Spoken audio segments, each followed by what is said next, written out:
तो आज हम रामकृष्ण परमहंस की सुनाई एक कहानी पर बात कर रहे हैं, कबूतर और बाज। हाँ। ये कहानी ना ये बताती है कि कैसे डर के आगे भी साहस और आत्मविश्वास जीत सकते हैं। हाँ, और वो भी एक छोटे से कबूतर के जरिए।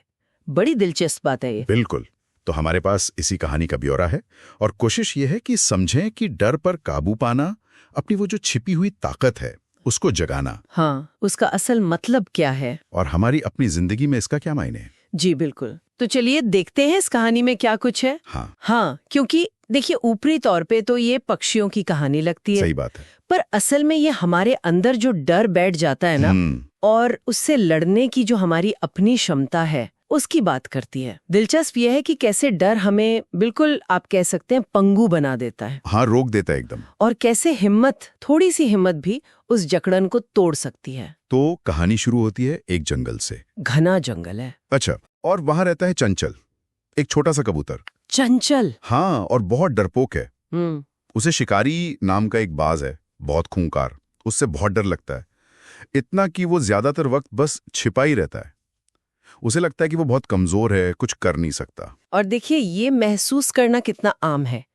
मतलब हम सबकी जिंदगी में कोई ना कोई ऐसा शिकारी बाज होता है ना? बिल्कुल। कोई चुनौती, कोई मुश्किल हालात, या शायद कोई इंसान ही जिससे हम घबराते हों। और अक्सर पहली प्रतिक्रिया यही होती है जो चंचल की थी, कि छिप जाओ। हाँ, खुद को छोटा मान लो, कमजोर मान लो और बस पीछे हट जाओ। फिर एक दिन क्या हुआ कि चंचल बच नहीं सका। मतलब किस्मत ऐसी कि वो निकला और बाज आ गया। बाज दिख गया आसमान में, शिकारी बाज। चंचल भागा, लेकिन शायद पंख में कुछ चोट थी, वो ठीक से उड़ नहीं पाया और एक डाल पर अटक गया, खुली जगह पर। ओहो। और बाज ने देख लिया, वो सीधा उसी की तरफ झपटा। यानी बचने का कोई रास्ता नहीं, कोई रास्ता नहीं। लेकिन उसी पल, बिल्कुल आखिरी लम्हे में, जब लगा कि अब सब खत्म, चंचल के अंदर ना कुछ हुआ, पता नहीं क्या। उसने भागने के बजाय वहीं रुकने का फैसला किया, डर का सामना करने का। अच्छा। उसने अपनी वो छोटी सी छाती फुलाई और जितनी भी हिम्मत थी सब बटोर कर चिल्लाया बाज पर। बोला, शिकारी, मैं तुझसे डरता था पर अब नहीं। अरे वाह। मुझ में भी उड़ने की ताकत है, मैं अपनी रक्षा कर सकता हूं। आवाज कांप रही थी पर उसमें एक दृढ़ता थी। और मेरे ख्याल से यही कहानी का सबसे अहम मोड़ है। हाँ बिल्कुल। वो जो चुनाव उसने किया ना, हाँ। डर का सामना करने का। हाँ। जैसे ही चंचल ने ये हिम्मत दिखाई, उसके अंदर जैसे कोई सोई हुई शक्ति जाग गई हो। हाँ। यहाँ तक कि वो शिकारी बाज भी, हाँ। वो भी एक पल के लिए ठिठक गया। हाँ, रुका वो। हाँ, शायद उसे उम्मीद नहीं थी इस नन्हे कबूतर से ऐसी हिम्मत की। हाँ। और ये क्या दिखाता है कि असली ताकत शायद बाहरी हालात या शारीरिक बल में उतनी नहीं है जितनी अंदर है। हाँ, जितनी हमारे इरादे में है, हमारे साहस में है। बिल्कुल सही। हाँ। और बस उसी एक पल का फायदा उठाया चंचल ने। अच्छा। वो घायल था फिर भी पूरी जान लगाकर उड़ा और पेड़ों के झुरमुट में कहीं गायब हो गया। बच निकला। हाँ। और बाज ने पीछा भी नहीं किया। शायद वो भी हैरान था उसके बदले तेवर देखकर। हो सकता है, बिल्कुल हो सकता है। और कहते हैं उस दिन के बाद ना चंचल का डर चला गया, आजाद हो गया वो। हाँ, वो जंगल में फिर बेखौफ उड़ने लगा।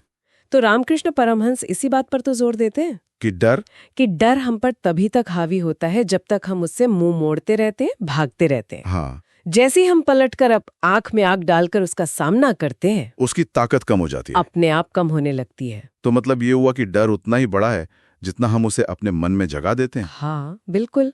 और इसी समझ से फिर आत्मविश्वास आता है जी। और ये आत्मविश्वास, ये साहस, यही तो मुश्किल वक्त में हमारी असली ढाल बनते हैं। ये हमें अंदर से वो ताकत देते हैं कि बाहरी चुनौती चाहे कितनी भी बड़ी लगे, हम उससे जूझ सकते हैं। वो एहसास कि हाँ, मैं सामना कर सकता हूँ। बिल्कुल, यही पहला और सबसे जरूरी कदम है। तो इस पूरी कहानी से जो एक मुख्य बात निकल के आती है वो यही है कि अपनी अंदरूनी ताकत को पहचानना जी, और डर को सीधे सीधे देखना, उसका सामना करना, ये कितना जरूरी है। चंचल की तरह वो मुश्किलों से लड़ने का साहस कहीं ना कहीं हम सब में होता ही है। बस उसे जगाने की, पहचानने की जरूरत होती है। एकदम सही कहा। ये कहानी यही याद दिलाती है कि आत्मविश्वास, खुद पर यकीन, शायद यही हमारी सबसे बड़ी ताकत है। हाँ। जब हम खुद पर यकीन करने लगते हैं ना, तो बड़ी से बड़ी मुश्किल भी पार करने लायक लगने लगती है। रास्ते दिखने लगते हैं। हाँ, रास्ते भी सूझने लगते हैं। बिल्कुल। तो आज की इस बातचीत के बाद एक सवाल शायद हम सबके लिए सोचने जैसा है कि हमारी अपनी जिंदगी में वो शिकारी बाज क्या है जी। वो कौन सा डर है, कौन सी चुनौती है जिससे हम बचते रहे हैं, कतराते रहे हैं जी। और क्या हम भी चंचल की तरह उसका सामना करने की हिम्मत जुटाने की कोशिश कर सकते हैं? ये सोचने वाली बात है।